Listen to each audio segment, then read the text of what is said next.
Hello दोस्तों, आप सभी का स्वागत है हमारे यूट्यूब चैनल पर। आज हम मेमोरी और इनपुट आउटपुट से संबंधित क्वेश्चन करेंगे जो आपकी परीक्षा की दृष्टि से अति महत्वपूर्ण है। एक क्वेश्चन आपकी स्क्रीन पर। पहला क्वेश्चन, कौन सी मेमोरी सीपीयू और मुख्य मेमोरी के बीच बफर के रूप में कार्य करती है दोस्तों? तो कौन सी मेमोरी करती है?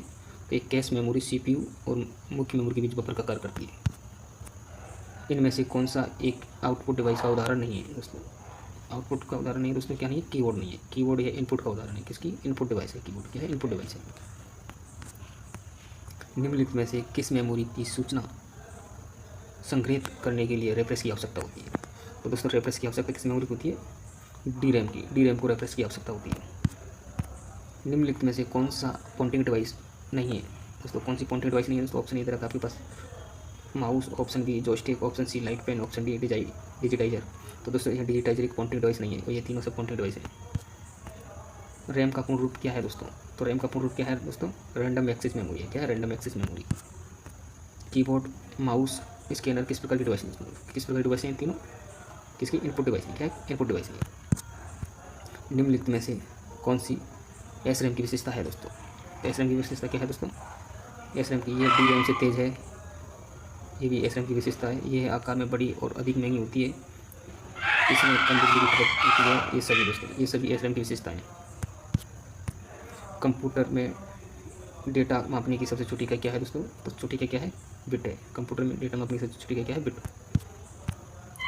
रोम का पूर्ण रूप क्या है दोस्तों? तो रोम का पूर्ण रूप क्या है दोस्तों? रीड ओनली मेमोरी है। क्या है? Read only memory.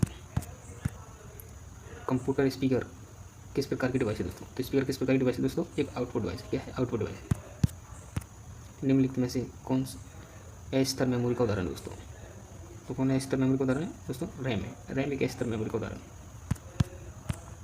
कंप्यूटर की आंतरिक मेमोरी में शामिल है दोस्तों। कंप्यूटर की आंतरिक मेमोरी में कौन कौन सी मेमोरी शामिल है दोस्तों? तो यहाँ सीपीयू, मुख्य मेमोरी और कैश मेमोरी, ये कंप्यूटर की आंतरिक मेमोरी की शामिल है दोस्तों। कंप्यूटर की आंतरिक मेमोरी शामिल है ये तीनों, सीपीयू, रजिस्टर, मुख्य मेमोरी, कैश मेमोरी। प्राथमिक भंडार द्वितीय भंडार की तुलना में है दोस्तों। क्या है? तेज और महंगा। तेज और महंगा है।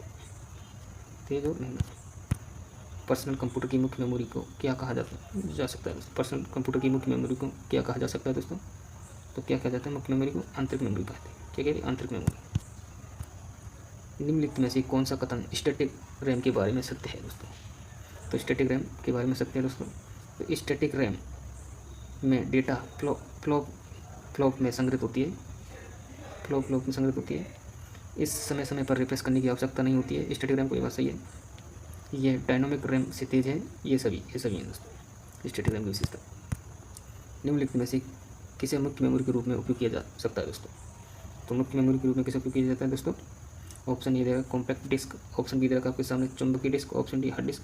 तो दोस्तों, मुख्य मेमोरी के रूप में उपयोग किया जाता है किसे? यहाँ पर हार्ड डिस्क को। किसको? हार्ड डिस्क को। ईपी रोम को सामान्यतः किसके द्वारा मिटाया जा सकता है दोस्तों? ईपी रोम को किसके द्वारा मिटाया जा सकता है दोस्तों? परावैज्ञानिकरण के माध्यम से। किसके? परावैज्ञानिकरण के माध्यम से। यूएसबी का मतलब है दोस्तों, यूएसबी की फुल फॉर्म क्या है दोस्तों? तो इसकी फुल फॉर्म यूनिवर्सल सीरियल बस है। क्या? यूनिवर्सल सीरियल बस। निम्नलिखित में से किस मेमोरी का एक्सेस सबसे अधिक तेज है दोस्तों? निम्न में से किस मेमोरी का एक्सेस सबसे तेज है दोस्तों? तो एक्सेस सबसे तेज मेमोरी कौन सी है? कैश मेमोरी सबसे तेज मेमोरी कौन सी? Cache memory. बिजली बंद कर दिए जाने के बाद जो स्टोरेज अपना डाटा रखती है उसे क्या कहते हैं? बिजली बंद कर देने जाने के बाद जो स्टोरेज अपना डाटा रखती है, मतलब जो मेमोरी अपना डाटा स्टोर रखती है, उसे क्या कहते हैं दोस्तों? तो इसको क्या कहते हैं? Non volatile memory, non volatile storage कहते हैं। क्या? नॉन वॉलेटाइल स्टोरेज कहते हैं। कंप्यूटर के जिस भाग में डाटा एवं प्रोग्राम को रखे जाते हैं उसे क्या कहते हैं दोस्तों? तो उसे क्या कहते हैं? मेमोरी कहते हैं। मेमोरी में रखे जाते हैं डाटा प्रोग्राम। रैम इस प्रकार की मेमोरी है। किस प्रकार की दोस्तों? RAM memory. तो रैम एक मुख्य मेमोरी है। क्या है? मुख्य मेमोरी है। रैंडम एक्सेस मेमोरी किसे कहा जाता है दोस्तों? तो रैंडम एक्सेस मेमोरी किसको कहते हैं? रैम को कहते हैं। और रोम को कहते हैं रीड ओनली मेमोरी। निम्नलिखित में से कौन सा डिवाइस कंप्यूटर पर टेक्स्ट टाइप करने के लिए उपयोग किया जाता है? तो किसका करते हैं? टेक्स्ट टाइप करने के लिए कीबोर्ड का उपयोग करते हैं। किसका? कीबोर्ड का। मॉनिटर स्क्रीन पर कर्सर की स्थिति को स्थानांतरित करने के लिए किस इनपुट डिवाइस का उपयोग किया जाता है दोस्तों? तो किसका किया जाता है कर्सर के लिए दोस्तों? माउस का उपयोग किया जाता है और जॉयस्टिक का उपयोग किया जाता है। दोनों, ए और बी दोनों का उपयोग किया जाता है। ऑप्शन डी आंसर बस। कंप्यूटर स्क्रीन पर प्रदर्शित पिक्सेलों की संख्या को क्या कहा जाता है?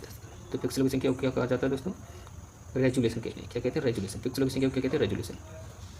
थैंक यू दोस्तों, आप सभी का धन्यवाद हमारे साथ टाइम देने के लिए। आज के लिए इतना ही, अब नेक्स्ट क्लास में देखेंगे। धन्यवाद आप सभी।